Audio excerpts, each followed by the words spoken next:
yourself do something, you didn't do it. And you're just sitting conviction. And you wonder why God cost you people. Useless black people. You don't know what justice means. You have no idea what justice means. You don't know what justice means. Useless black African people. You don't even know what justice. Your constitution says you cannot try anybody unless the law is written. Show me the written law. Show me the written law. I want to know the written law. Talk to me now. Why are you pushing me? Show me the written law. Are you okay? Don't go close. Don't try that rubbish. Don't try it. Don't try it. Go ahead and say don't try that rubbish. Don't try that rubbish. Useless people. You don't know law. You don't know law. Your own constitution you don't respect. Supreme Court judgment you don't respect. Then why are we in the court of law? Why are we in the court of law, I ask? Nonsense. You think Britain can ask you to jail me and you jail me? You are dreaming. You are dreaming. I'm telling you that you are dreaming. Nonsense. Don't try it. Don't try it. Don't try rubbish. Don't try rubbish. Useless people. You don't know law. You don't know law. Your own constitution you don't respect. Supreme Court judgment you don't respect. Then why are we in the court of law? Why are we in the court of law, I ask?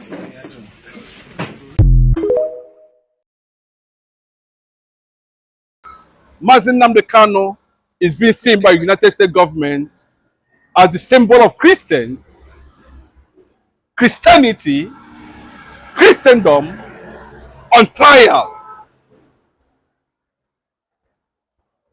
And motions, files, has been acknowledged for the first time by the United States of America. What is Omotosho's interest?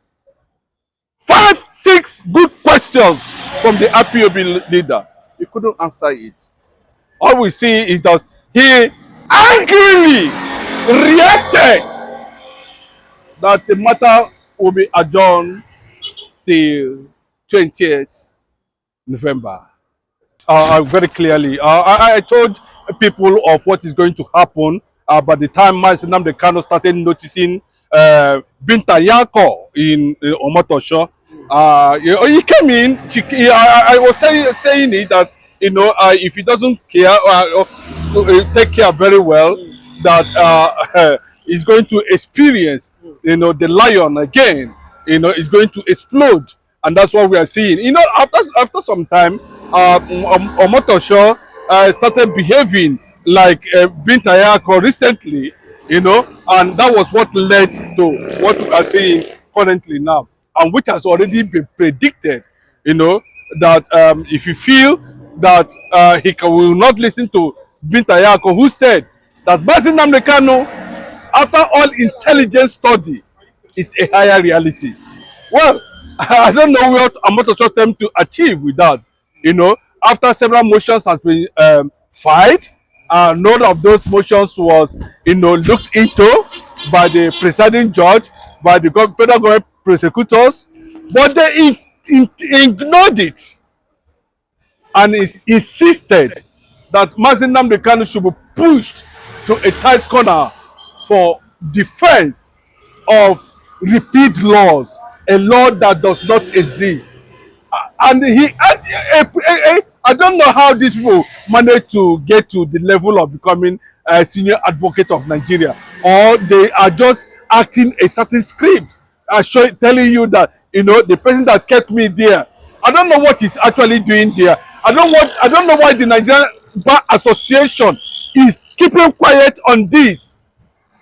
Nigeria Bar Association, when I don't die, why are you people keeping quiet over this issue? None of you people can come out and make just a express statement, because you say okay, there's nothing like Nigeria, there's nothing like sovereign nation, because all of us we have seen it clearly. Can somebody from the Nigerian Nigerian Bar Association come out and define what Nnamdi Kanu is talking about? Just one person. Where is it written that somebody will be tried under a law that does not exist? That is in section 30, correct, of the Nigerian Constitution. And based on that, Nnamdi Kanu have so far, stand his ground. Irrespective of what he's going through inside DSS custody, how he's been frustrated, how sometimes they took away cash files from him.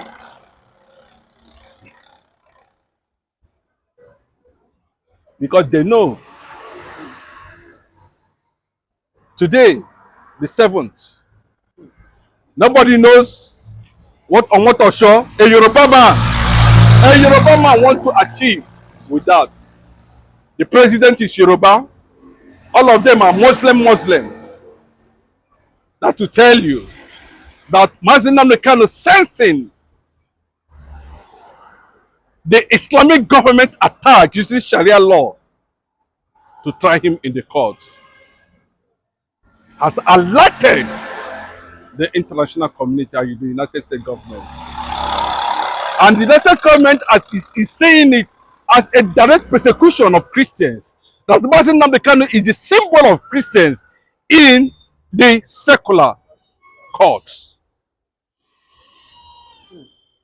What does that imply now?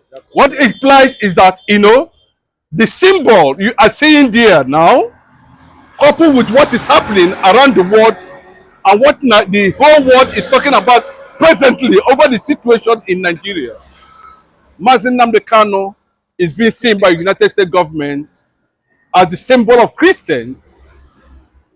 Christianity, Christendom on trial.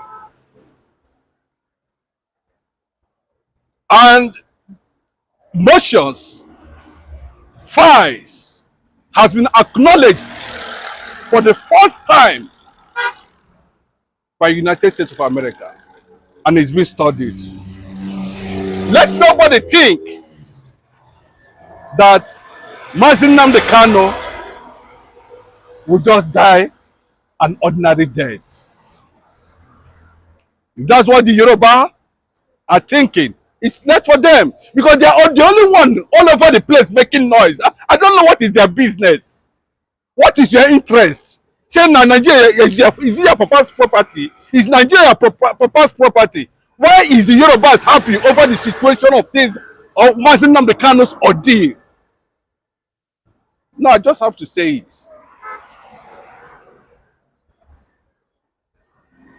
Now, what is Omotosho's interest?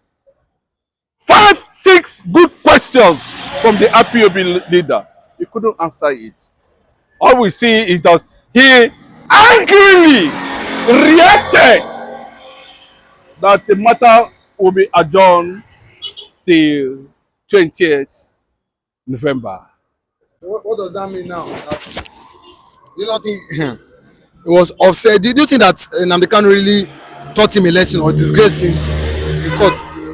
Of course, Nnamdi Kanu will always get them unawares, catch them unawares. Nnamdi Kanu was on fire today. Massive explosions from all the 4 corners of the world of the court was on fire. Calculated and well set on fire. I've not seen a situation where a court matter become a tribal issue. I don't see a situation where a court matter become a religious issue. I've not seen a situation where a court matter become as a matter of who is involved. But that's what it has reduced us to, and we are going to experience the decision by on November 20, when he is coming to proclaim whether they is going to use an extant law or a repeat law. We will know. Since there's no law anywhere to prove or to substantiate a terrorism charge against Nnamdi Kanu. And what the law says that, it is unconstitutional for you to try somebody on conviction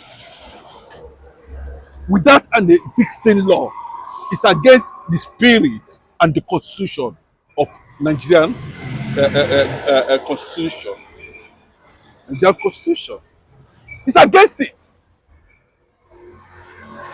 So what does that tell you is that the fact that the situation has come to this point now, that it will begin to severe and take another dimension. And that's why at this issue, it will get to a point, it will be linked to the issue that's connected to a country of concern Nigeria is going through now. Yes, I'm telling you. Because these are some of the things that created Nigeria being designated by the United Nations. Nobody's talking. This is how they kept quiet everywhere in the country. And Nigerians were dying on daily basis. Killings everywhere, to the extent that the federal government themselves, the Nigerian military themselves, knew where there was massive grave of children, of Christians, of women that were buried on daily basis, and they kept quiet. This is how they kept quiet on the issue of Nnamdi Kanu. When it escalates now, they say, yes, we didn't know. They started making rubbish statements up and down. Can't you provide a law that guides you to pronounce conviction on somebody? I've never seen this kind of a thing before in my life. Nnamdi Kanu wants to know the law. Yes, let me tell you, it is getting to that point. He will find it very difficult to convict Nnamdi Kanu. Omotoso will find it very difficult to convict him of any crime because there is no jurisdiction for that. And anything outside that will be seen as a direct victimization and continuation of a conquest agenda against the Biafrans and old Eastern Nigeria. The world is looking at Nnamdi Kanu persecution as that of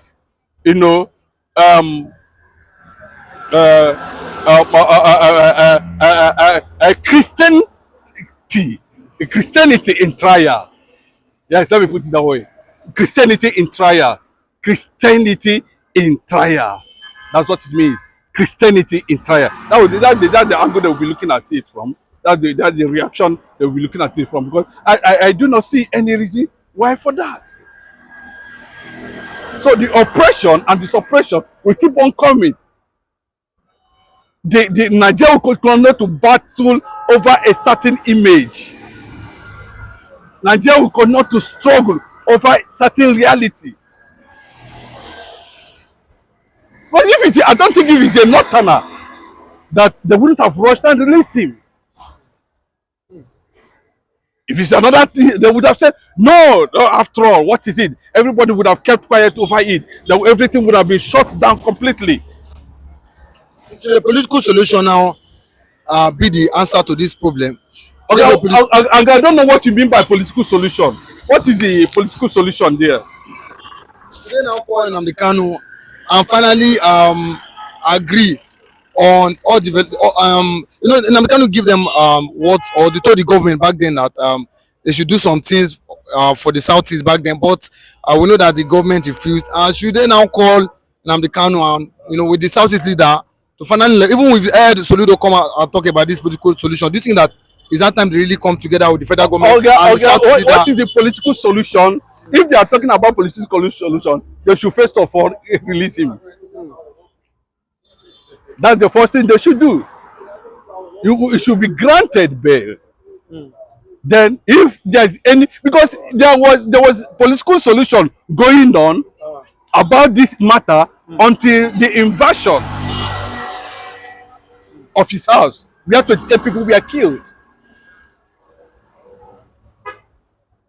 That is just it.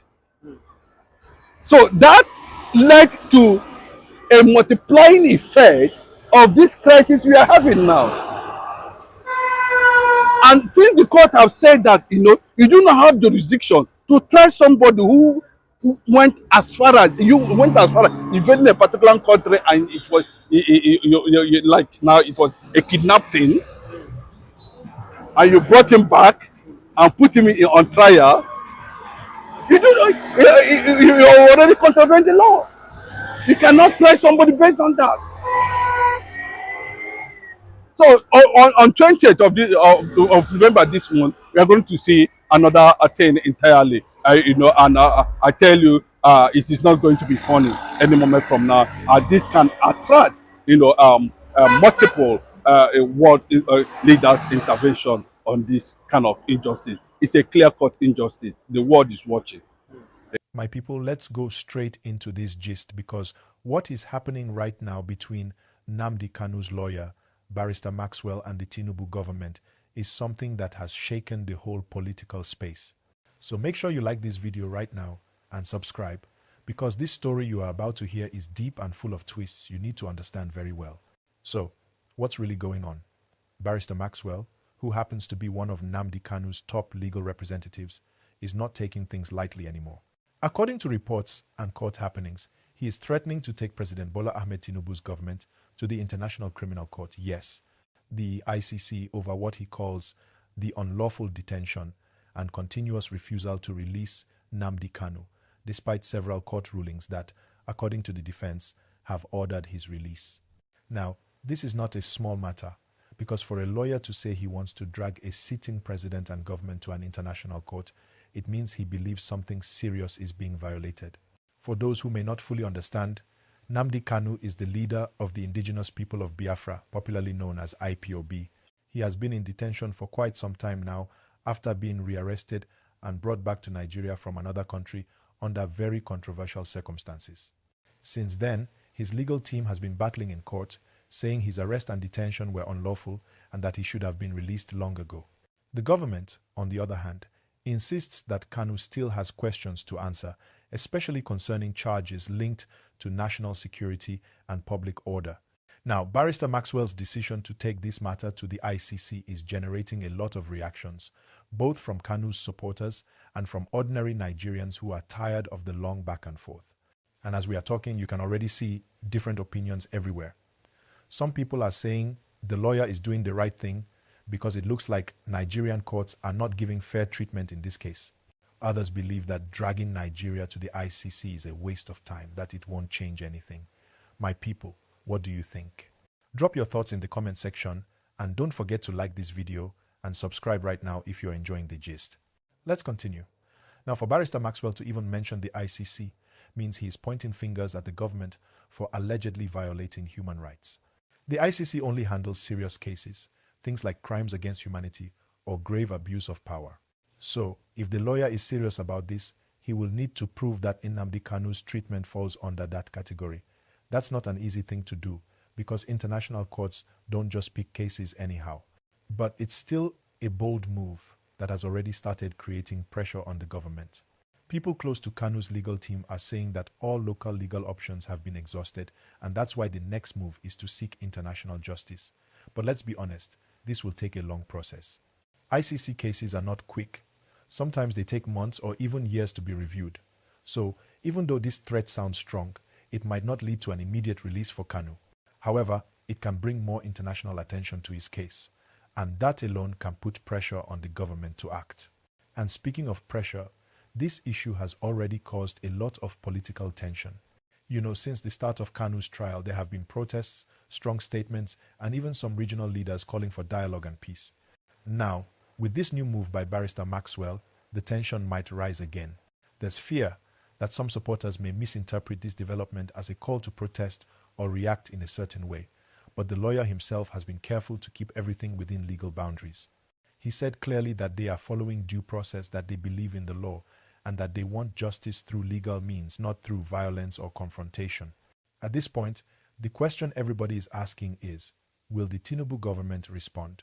Well, from what we have seen before, The government has always maintained that Kanu's case is a matter for the judiciary, not for the executive arm. That means they are not ready to interfere with what the court decides. But Kanu's camp believes that the government still has a big influence on what happens, and that's why they are now turning their eyes to international justice. What's your take on that?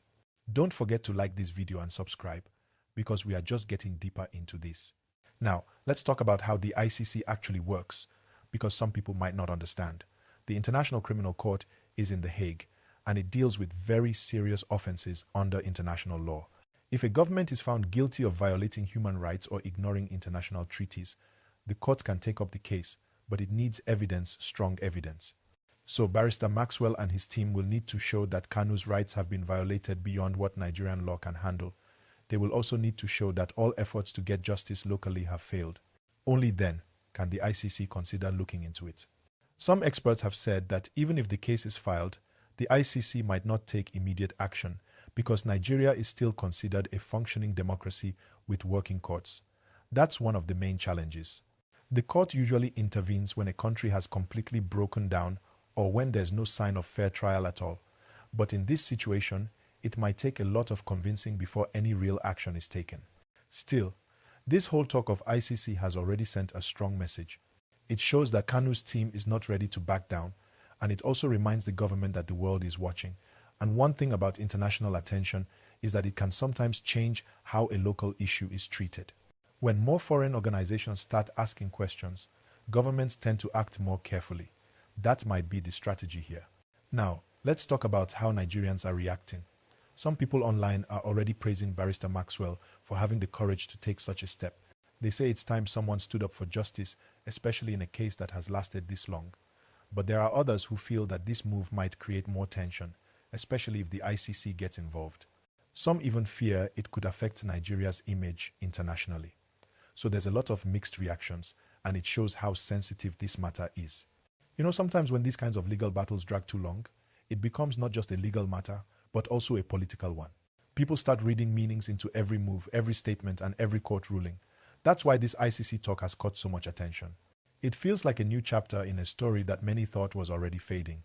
And you can imagine, as we speak, there are meetings, consultations, and plenty of discussions going on behind closed doors on how to manage this issue before it grows bigger. If you are following this story from the beginning, you'll know that Kanu's case has passed through many judges and courts already. Some rulings favored him, some didn't. His lawyers keep saying that the courts are not fair, that there's bias, while the government insists that everything is being done by the law. It's been back and forth for years now, and with this new ICC angle, it might still continue unless there's a political decision or an agreement to end it once and for all. But one thing is clear, this case has already gone beyond one man. It's now about how Nigeria handles justice, how it treats dissenting voices, and how the government responds to human rights concerns. So, this story is not just about Kanu anymore. It's about the reputation of the entire system. And that's why so many people are watching closely to see what happens next. If you've been following so far, please like this video right now and subscribe to the channel because I always bring you balanced and clear analysis, not rumors, not noise, but facts you can understand. Now let's continue because we still have more to uncover.